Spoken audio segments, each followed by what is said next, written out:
खुशी जश्न मना रहे हैं और इस बार तमाम जो सोशल मीडिया है उसके ऊपर भी कार्यकर्ताओं ने पोस्ट डालना शुरू कर दिया है कि पांचवी बार जिस तरीके से दोनों विधायकों को टिकट दिया गया है। विरासत में मिली कारीगरी से सजे गहनों पर इस त्योहार तनिष्क लाया है गोल्ड ज्वेलरी की मेकिंग और डायमंड ज्वेलरी की वैल्यू पर 20% तक डिस्काउंट और पुराने सोने पर 100% exchange value. Tanishq, India motor circle, Ajmer. शर्तें लागू।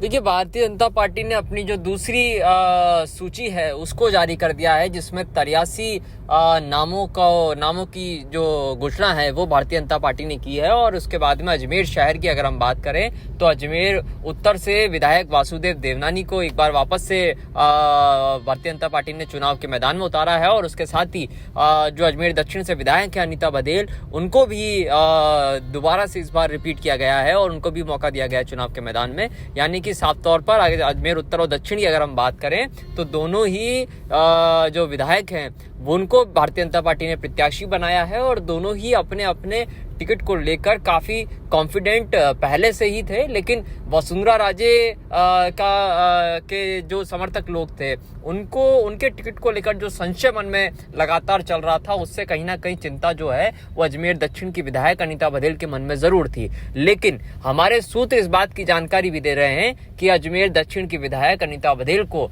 तकरीबन एक सप्ताह पहले ही ये फोन कॉल आ चुका था कि वो उनका टिकट जो है वो पूरी तरीके से फाइनल है। फिलहाल शांति से अपने चुनाव की तैयारियों में वो जुट जाएं। उसके साथ ही विधायक वासुदेव देवनानी के साथ भी यही चीज थी, उनको भी साफ तौर पर निर्देशित कर दिया गया था कि फिलहाल शांत रहें और जितने भी जिस तरीके से अजमेर में एक परिवर्तन नाम की मुहिम जो चल रही थी उसके अंदर जो लोग लगातार अजमेर उत्तर के विधायक वासुदेव देवनानी का विरोध कर रहे थे, उन लोगों को साधने की कोशिश का निर्देश भी दे दिया गया था, जिसके चलते ही जो विधायक वासुदेव देवनानी हैं वो इस काम के अंदर जुट गए थे। और कई लोगों को उन्होंने जो कब से कुछ दिन पहले उनका विरोध कर रहे थे, उन तमाम लोगों को उन्होंने अपने साथ में कर लिया है।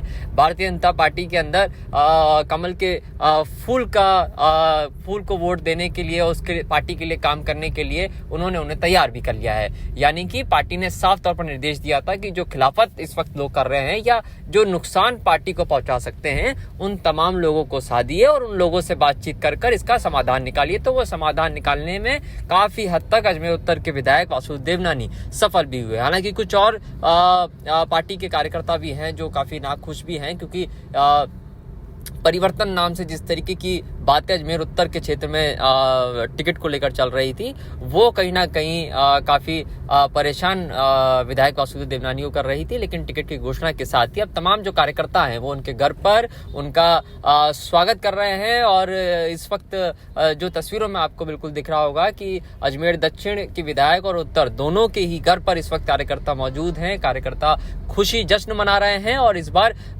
तमाम जो सोशल मीडिया है उसके ऊपर भी कार्यकर्ताओं ने पोस्ट डालना शुरू कर दिया है कि पांचवी बार जिस तरीके से दोनों विधायकों को टिकट दिया गया है वो कई मायनों में बहुत अहम है। और सबसे बड़ी बात है कि 83 नामों की सूची के अंदर वसुंधरा राजे समर्थक जो नेता थे, जिनको टिकट कटने का डर था, जिनके कयास लगाए जा रहे थे, तो उन कयासों के ऊपर पूरी तरीके से विराम लग गया है। क्योंकि देखने में यह आया था कि जब 41 नामों की बीजेपी ने पहली सूची जारी की थी, तो उसके बाद में लगातार प्रदेश के अंदर जहां जहां पर वसुंधरा राजे समर्थक नेताओं के टिकट काटे गए थे, वहां पर काफी विरोध भारतीय जनता पार्टी को झेलना पड़ा था। और उसी के चलते दूसरी सूची को अगर हम देखते हैं तो यहाँ पर जो वसुंधरा राजे समर्थक विधायक हैं, जो उनके समर्थक नेता हैं, उनका टिकट फिलहाल नहीं काटा गया है। क्योंकि पार्टी को कहीं ना कहीं ये बात समझ में आई है कि जिस तरीके के बगावती तेवर पहली सूची के बाद में नेताओं के नजर आए हैं, वो दूसरी सूची के बाद अगर होता है तो उससे कहीं ना कहीं पार्टी को बड़ा नुकसान होगा। और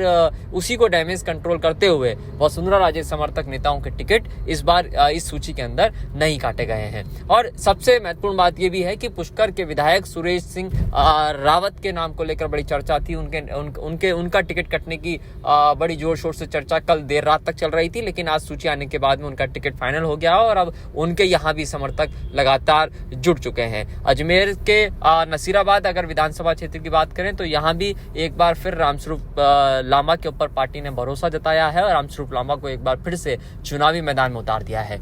देखना बेहद दिलचस्प होगा, क्योंकि भारतीय जनता पार्टी के सामने सामने अजमेर शहर की जो सीट है, उन दोनों ही सीटों के ऊपर बड़ी चुनौतियां हैं। कुछ को साध लिया गया, लेकिन कुछ अभी भी नहीं सधे हैं। ऐसे में कई देखने में अभी ये आएगा कि जो कौन से ऐसे दावेदार और बीजेपी के वो नेता हैं जो लगातार बीजेपी के लिए काम करते आए, लेकिन अब टिकट नहीं मिलने से नाराज हैं, नाखुश हैं और अब बगावती तेवर वो अपने दिखाते हैं, जिसमें कई वसुंधराजे समर्थक लोग भी हैं। लेकिन अभी तक किसी ने भी जो अपने पत्ते हैं वो चुनावी मैदान में नहीं खोले हैं। अब ये देखना होगा, क्योंकि कांग्रेस की सूची का भी इंतजार हो रहा है और उसके साथ ही फिर देखने में दिलचस्प होगा कि अजमेर शहर की दोनों ही सीटों पर कौन से ऐसे प्रत्याशी हैं जो निर्दलीय मैदान में उतरते हैं और दोनों ही राजनीतिक दलों को नुकसान पहुंचाते हैं। हालांकि इस टिकट बीजेपी की सूची के बाद से लगातार दोनों ही विधायकों के पास में कार्यकर्ता पहुंच रहे हैं, दोनों के पास लगातार फोन कॉल के जरिए शुभकामनाएं लोग दे रहे हैं और जो अब ऐसा माना जा सकता है कि आज से ही जो चुनावी अभियान है दोनों का, वो पूरी तरीके से शुरू हो जाएगा। दोनों ही अपने जनसंपर्क पे जाना शुरू हो जाएंगे। हालांकि इससे पहले भी लगातार शहर के अंदर उनका दौरा जारी था, लेकिन जो चुनावी मोड है, वो चुनावी मोड के जनसंपर्क अभियान जो है वो अब शुरू होते हुए दिखाई देंगे।